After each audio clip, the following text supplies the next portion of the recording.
Hey everyone, welcome. So this is a little unusual. We're sort of in a strange situation. Some of you know who I am, some of you don't, but for a good chunk of you, you've known me. We've worked together creating things since 3rd grade, doing the drums. 5th grade, we did the installations, and now we're gonna do dragons. So in this weird, awkward, strange way that we're doing it through a video, I'm not gonna be able to see you guys, and I really, really wish I could. But Ms. Plaza and I are really wanting to create something with all of you. And we're just gonna look at it more as a chance to explore what dragons are to us out there in the world and together. Okay, so I just went ahead, I took a look at what I did. It's not awful, so we're gonna continue on. I'm gonna continue on. But I did realize I didn't share my name. Some of you know who I am. Even if you know who I am, you may have forgotten my name. And there's a lot of you who don't know who I am. So I'm Gwen. I'm also known as Miss Gwen at the school. There you go. So now we're introduced to each other, one way. And yeah, let's talk about dragons.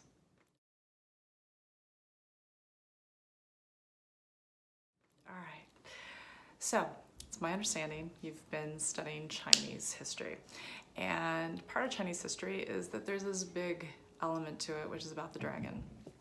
You know, the New Year celebration has, the dragon plays a pivotal part, and we always think about the Chinese parade, with the dragons going down the street and that. But what is it? What is the dragon? What is the Chinese dragon?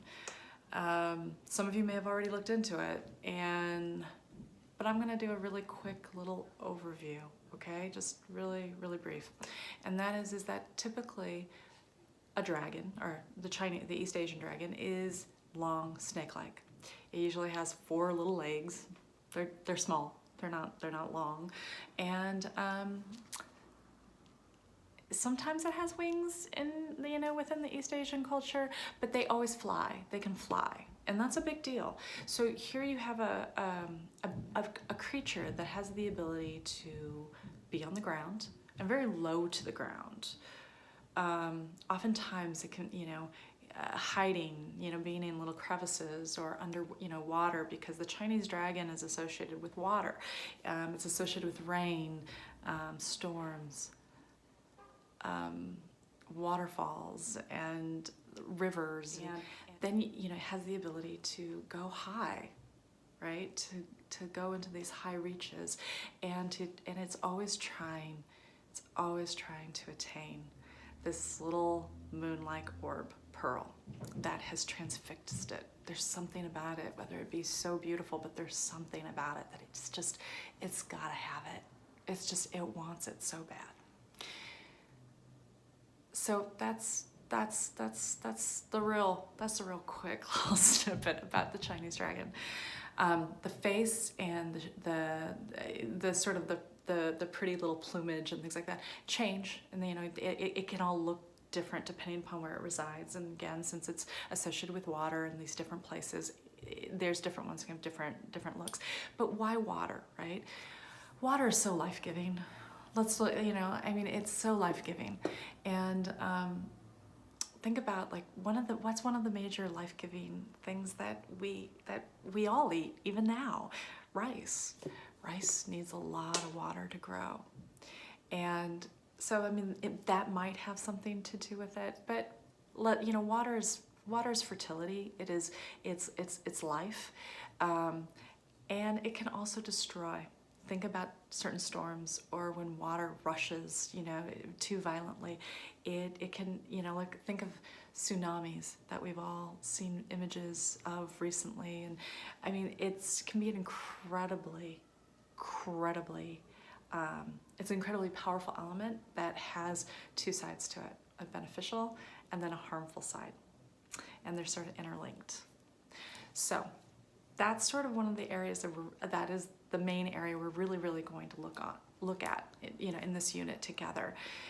Because I don't know about you, but I know for myself, there are times where I mean, all the time, I have both sides. I can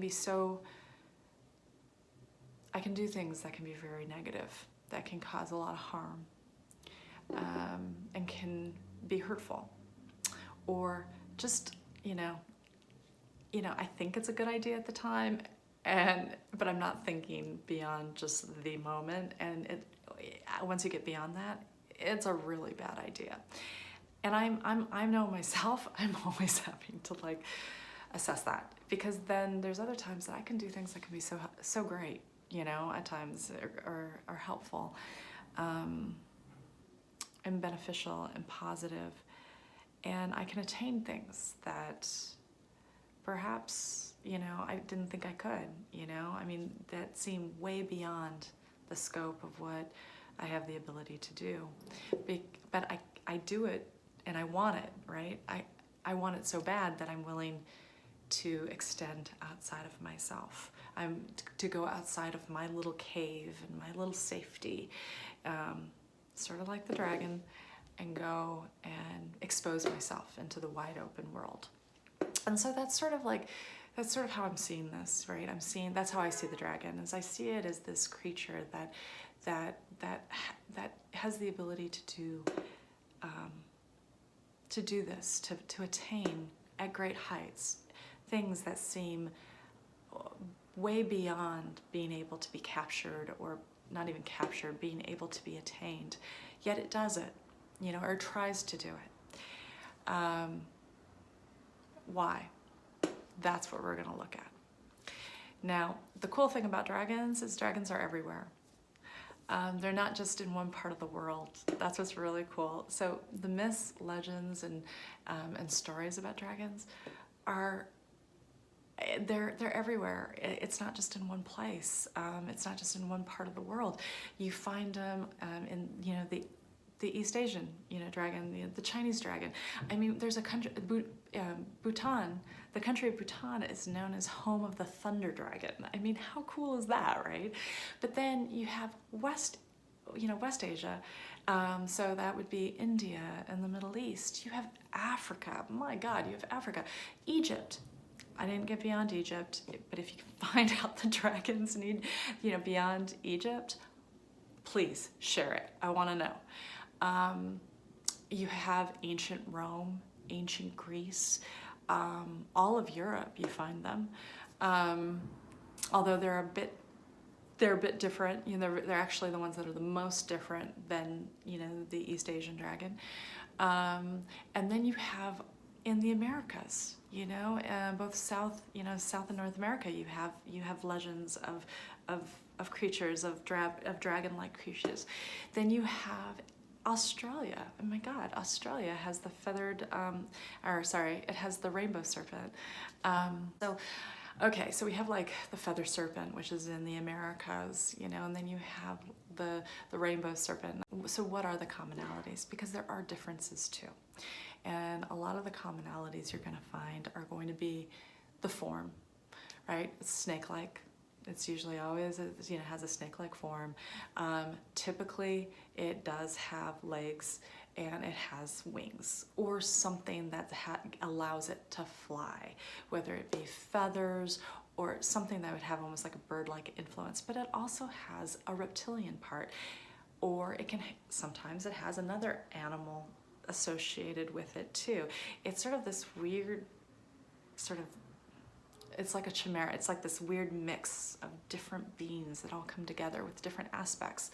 Differences, that would be like, let's take the European dragon to the East Asian dragon. The European dragon is, oh my God, it's usually associated with fire and brimstone, right? So sulfur and fire, not water. It likes caves. It likes being in these little like recesses. It also is known to it usually has its pile of treasure that it's, you know, it's protecting. While there are a lot of differences between that dragon and the East Asian dragon or the Chinese dragon, right there, that need to protect, that need to guard is also an element that's the same in all of these stories. Dragons are protectors, they're guardians. Almost every single story that you read, if you go ahead and like look, you know, if you have some stories or if you look things up, even in contemporary, you know, culture, with a lot of animation and shows, you know, whether it be, you know, from Lord of the Rings, you know, to I don't know, Game of Thrones, to Pokemon. I mean, they are guardians. Okay, so what are we gonna do with that? How are we gonna do this? There's a couple of ways we're gonna do this. One is that the first thing you're gonna get is you're gonna get a list. You're gonna list, it's a material list. This is a really weird way we're doing this. We're doing it through video. I don't get to see your faces. I don't get to interact with you guys, which other than through this and through messaging and that, which please, if you have questions or anything like that, whether it be through the comments, since I know Miss Plaza, she's doing this on YouTube, so whether it be on the likes and the comments down below, or if it is through, I don't know, if you know, if a chat room or whatever, please, if you have questions, just say, you know, this is for Gwen, or this is for Miss Gwen, and it'll get directed to me, and I will make sure to answer. You know, it might take a little bit, but I will. So anyways, there's going to be a list, and the list is going to be based on what you have at home, right? We can't go to the store, we can't go to the art store, we can't get that stuff, right? We could, so what I want to do is I want to make this easy for all of us, and I just want to know, what is it that you have easy access to? Some of you might have some of them, some of you may have a lot of the things on the list, some of you might not have much at all. That's okay. I just want to know, because when it gets to the time that I do demos and I come up with a couple of ideas, you know, because that's what the demos are going to be, because it's going to be based on, you know, here's some ideas. See if you can make something. You know, there's no right or wrong in this, right? We're exploring this together. We're exploring what these creatures mean to us. We're exploring different ways that we can try to get that point across. And we're going to be doing it by reusing material that we have lying around the house. And that is actually really exciting, because that means what you create is going to be different than everyone else. And hopefully we'll be able to share it with one another. That's my hope. The other thing is that there are two elements to it that are going to be sort of like have-tos. I mean, you know, have-tos.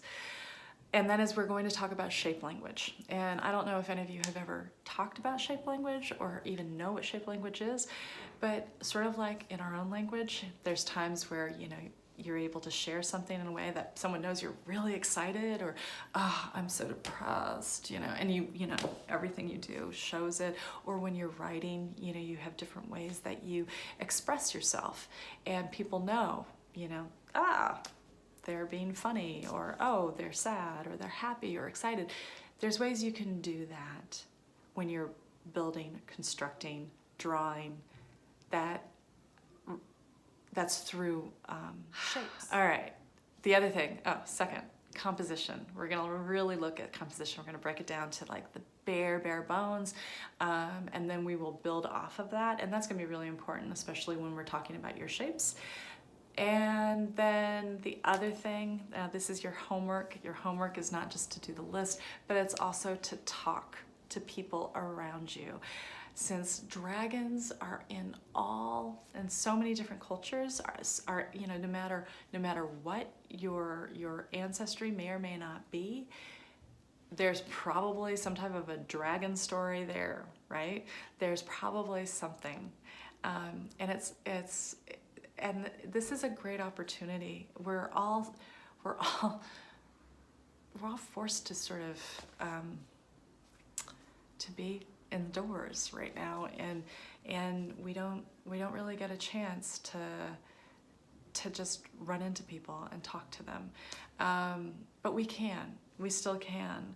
And whether it be your siblings or your parents, or if you have any other extended family that's living there with you, with any of them, or if it's through phone calls or through Skyping or FaceTime or whatever, there are ways that you can reach out. And this would be a good time to talk, to ask about. So tell me, what do you think about dragons?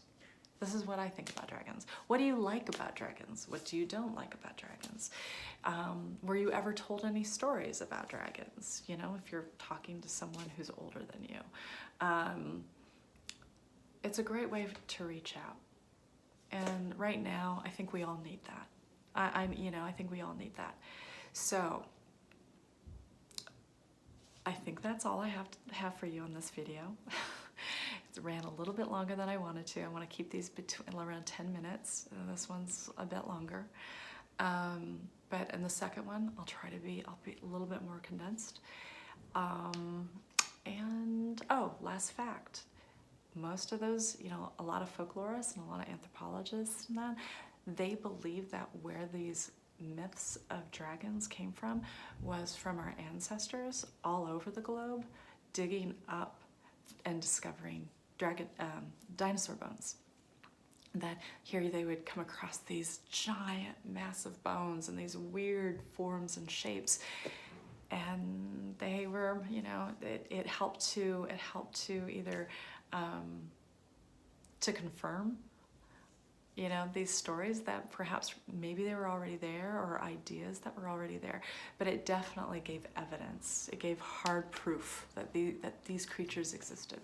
So that's it. That's my last little take. Anyways, I will see you guys on next week. Second video. I'm really excited. I hope you guys are. I know this is really unusual, but stay safe, stay healthy, and we will talk very soon. Okay, peace.